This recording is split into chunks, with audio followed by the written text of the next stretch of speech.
What's going on, y'all? Chuck Nunface here. Gonna do a little state of the collection video, and as you can see right here, I've got an assortment of Spydercos, so that's what I'm gonna focus on out of my collection right now. So, as I've done in the past, I've done Emerson State of the Collection, I've done River State of the Collection, and now we're gonna do Spyderco. So typically when I do a State of the Collection video, and I kind of go over the knives of a particular brand that I have, I end up kind of doing a purge right after that. It's usually I end up doing these videos when I've kind of gotten at a critical mass and it's time for some of them to go. So go ahead and follow me on Instagram at Chuck_Nunface if you're not doing so already.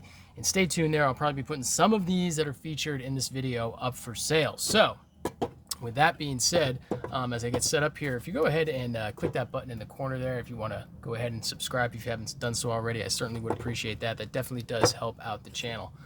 So let's see, let's go ahead. I'm going to try to keep it within families here. We will go over, I think the one I've had the longest in this collection is this one right here. This is the Spyderco military model. Now this isn't just any military model. This is the 52100 Sprint Run that was done several years ago, and it's actually the Collectors Club edition. So that's 149V for the Collectors Club. And I got turned on. I really wanted to get this knife. I've been watching some videos, some old Mike Christie videos, and kind of having them go over some sharpening and some techniques on 52100 and force patina techniques and everything else. And I really wanted to get one of these. And the interesting part of this is it took me a while to track this one down. I think I finally found this on like page 8 of a Google search at a little local mom and pop knife shop in Florida. I think it was called St. Cloud Cutlery, St. Cloud Knives, something like that. They're no longer in business. And this is probably back in 2017, whenever this dropped. And I ended up finding one. They've been sold out everywhere, but I ended up finding one. So it's kind of cool to go ahead and score this one. It's kind of a fun story behind it. And so this has got obviously the 52100 blade, liner lock. The new military, the Military 2 model that just was released widely today. It's been out. Today is, what is today? The 18th of July, 2023. It was widely released today, but it's had some soft releases elsewhere. But yeah, the 52100 military is one of those classic models that I've had for quite some time too. So kind of sticking with the military theme, we'll stick in that same vein. We will go paramilitary 2, and not just any paramilitary 2. This is the new MGE, I believe, wholesalers exclusive in S90V in that teal G10. So these, in my opinion, this knife right here got me back in the paramilitary 2 game, the PM2 game.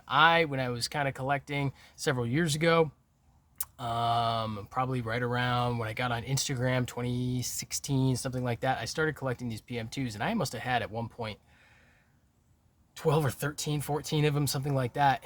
And I kind of got to the point where I looked at my collection. I was like, why do I keep buying these? I kept on gobbling up all these Sprint runs and limited editions and everything else. And I kind of looked at my collection one day and I was like, I've got like a dozen of one knife.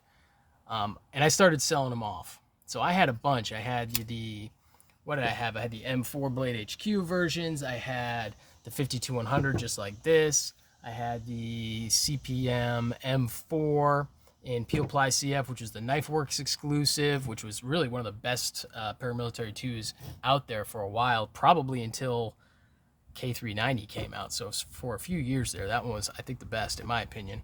I had, gosh, did I have S90V before? I can't remember. I had a bunch at one point of PM2s. And so I kind of just sold them all off except for, I think the last two standing were the M4 Peel Ply CF and the 52100 that was just like this. But I actually recently sold them, not recently, but in the last 18 months sold those too. So I haven't had a PM2 in a while, but this one actually brought me back into the paramilitary 2 fold. Reason being, it was S90V, which is why I've been said several times that that's probably one of my favorite stainless steels, S90V and XHP. And it was cheap too. I mean, $165 for this. I mean, you really can't beat that with a stick. I mean, it's probably the best value in knives right now, or one of the best value in premium steel mid-grade, I would say, knives, but premium steel and everything else. I mean, this is probably one of the best values out there. Now, I got this during the Spyderco summer sale. I picked it up from a place called American Edge Knives. And so not only was it, just a regular 165 price, but it was something like, they had it on sale for like $139.99. So I got this for $140. I mean, I couldn't pass that up. Now, in bringing it home and showing my wife, she basically claimed it as her own, but I'm still definitely going to carry this sometimes.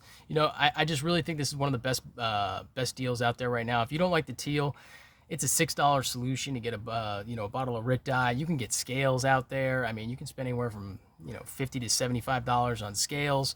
Get new scales made for it. Micarta, G10, carbon fiber. I mean, prices are going to vary, but there's lots of makers out there that do that stuff. And so, I mean, there's definitely options out there. So if the teal really doesn't do it for you, I wouldn't let that stop you. I mean, this is an awesome knife and an awesome price. So I would definitely consider getting that, regardless of the teal. But frankly, I kind of like it.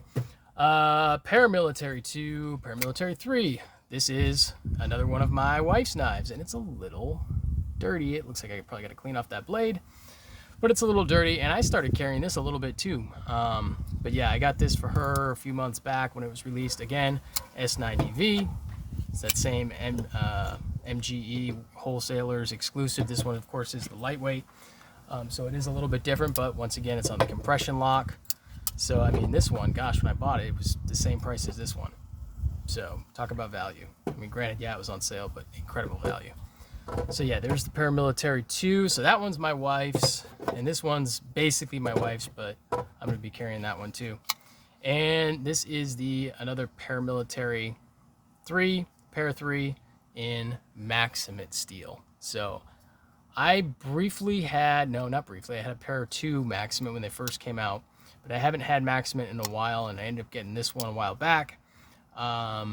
Swapped out the stock gray G10 scales because I wanted to try the skinny scales on this. Nick Maffei, to the best of my knowledge, who passed away a few years ago, he pioneered the skinny scale mod. He created it. Maybe I'm wrong. Jump in the comments if I happen to be wrong. But I believe he was the first one to do the skinny scales modification on Paramilitary 3s, and now it's kind of taken off. You can get them for shamans, and you can get them for Para 2s, you can get them for Manics, everything else. So it's kind of a trend to do it now, but I believe he was one of the first. So these scales are aftermarket from Rip's Garage Tech.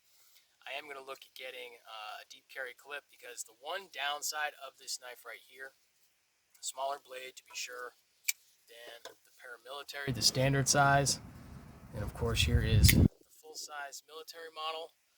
But the one real downside, I think, is just using the standard spoon clip on these. Para 3 does not work at all. It really benefits from a Lynch deep carry or an MXG deep carry, something like that. So stay tuned on this one. I'll probably be doing some additional changes on this one in the somewhat near future. So that's it for the paramilitaries right now. The Yojimbo 2, but not just any Yojimbo 2, modified. I think I've touched on this before by my friend Jurassic Blades. He's no longer on Instagram, but he's still around. He and I chat every once in a while. We text here and there. Standard S30V version. Used to have a few of these as well. This is the only one I currently have. Laser engraved from Knifeworks Inc. I always joke when I post this one, it's my 2017 vanity purchase, with my name, my Instagram handle. Now, of course, my YouTube handle as well engraved on it. So, yeah, that's kind of different, I think. I think I might like to get another one of these at some point, another Yojimbo 2. But I don't know if I want the standard blade style, but I definitely would like one in an upgraded steel rather than just, the S30V. We'll go ahead and jump into the natives. FRN, native lightweight. We'll just go ahead and do 2 of them. Got 2 of these. This one is mine. This one is my wife's. I got this one for my wife, oh gosh, a few Christmases ago. 4 years ago, 5 years ago, something like that. So this is one that is in S35VN with a pink FRN handle. And this one I got when we took a trip to Colorado. I actually got this one at the Golden Factory. So I got one full serrated, also S35VN. But yeah, I've had this one for a while too, but this one definitely is older. I like this knife too, and my wife likes it a lot. She uses it quite a bit out in the garden and, you know, around the house, opening boxes, doing whatever she needs to do. It looks like I should probably clean this one off at some point as well. But yeah, I've sharpened this one several times. But yeah, she uses this quite a bit. So nice little knives. I like the natives. So definitely won't be selling that one. That one doesn't even belong to me. Now, the Native Chief, the big boy. So here is the standard size Native, and that's the Native Chief. So this one is in G10, black blade, 4V blade, St. Nick's Knives exclusive with a red G10, and of course 4V like they do for all of their blades, or all of their exclusives. That's kind of their signature. That's what they've contracted with Spyderco to do. This is a nice knife. I mean, it's definitely akin to, you know, the military, I would say. Kind of fits that size category of 4+ inch blade. This looks like the blade might be a hair longer, but usable blade length is basically the same, I would say. In fact, there might be a slight edge in the military over the Native Chief, but not by much. So yeah, it's just kind of really what's your preference. Do you like a lockback knife? Do you like a liner lock, kind of with a hump for your thumb? You want something that'll rest more right there? Do you prefer G10? Well, this is G10 as well. It's the peel ply carbon fiber. So, I mean, these are pretty cool too. This is one of those that I don't know if I'm going to end up keeping. Keep your eyes open. Might end up moving that one down the road. And let's go ahead. We did that one. We will go into another big knife, the Police 4. Definitely a big knife. I mean, look at it against the Native, and then look at it against the military. Kind of gives you an idea of just how big this knife actually is. It's got a 4¼ inch blade, K390 steel, which is just a beast. It's a monster. I had an Endura in K390 that I used quite a bit, but overall, that knife, there were some things about it that I didn't like. From a fit and finish and a construction standpoint, I always, no matter what I did, I kind of had a little blade wobble. I don't know if it was just mine, but I wasn't really too thrilled with that Endura, so I ended up moving that down the road quite a while ago. But yeah, I do still have this Police 4, so I need to work on this, you know, cutting some meat, doing some food prep, things like that, get a nice patina on this, because K390 is just one of those monster steels that has like no stainless or corrosion resistance, but it's just a cutter with tons of carbides in the edge. It'll just cut for days and days and days. So looking forward to using that one a bit more with the Police. Let's see, we'll go ahead and then we will look at, get the Police out, we'll look at the Endura as well. Now this Endura is now discontinued, and in fact I believe K390 has taken its place, but this is ZDP 189, so there's still some of these in stock at stores. I believe DLT has them, Knife Center probably has a couple. I mean, there's some retailers out there that definitely have these in stock. So you know, these are definitely going to be drying up because they're being replaced with K390. But I definitely think the fit and finish on this discontinued ZDP 189 and the British Racing Green is better than what I experienced in the K390 Endura out of Seki City. Of course, these are both made out of Seki City in Japan. The overall construction is better, and in fact, just kind of comparing it to some of the new ones, this is finished better along the liners or the scales as well. It doesn't have as much of that furch hanging off, where I don't know if you can even really see it, but it does have some of that kind of unpolished, that FRN furch I call it, that really just could be better, you know, knocked down a little bit better than it is. This one doesn't have that to that degree. I think they were just finishing them a little bit better, you know, a few years back when they were producing these regularly. But, you know, it kind of is what it is. Things change. I will say this. Now, I know they're different knives. One is, of course, the Police 4, and one is, of course, the Endura. This is a little bit smoother on deployment and close. This you can kind of, it's not much, and I think it'll go away over time, but the parts need to mate together.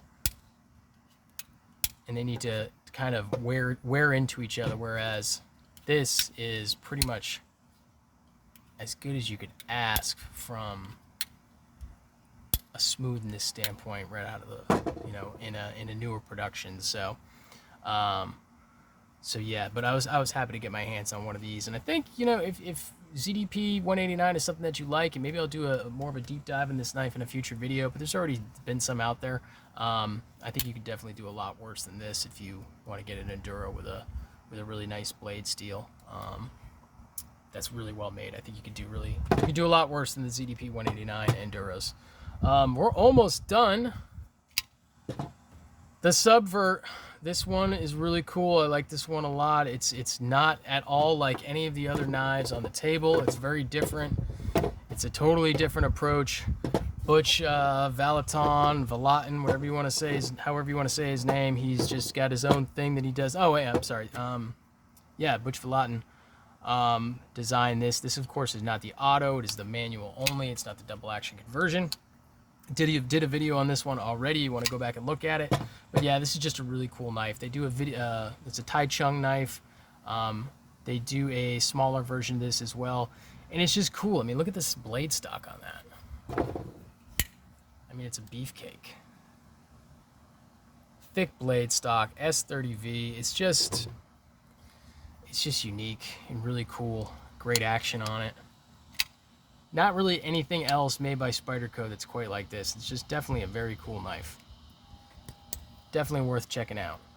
And I think, last but not least, Spyderco Subvert Sprint Run CPM 20CV, another Taiwan knife. Pretty darn cool. I was pretty skeptical on this Sprint Run.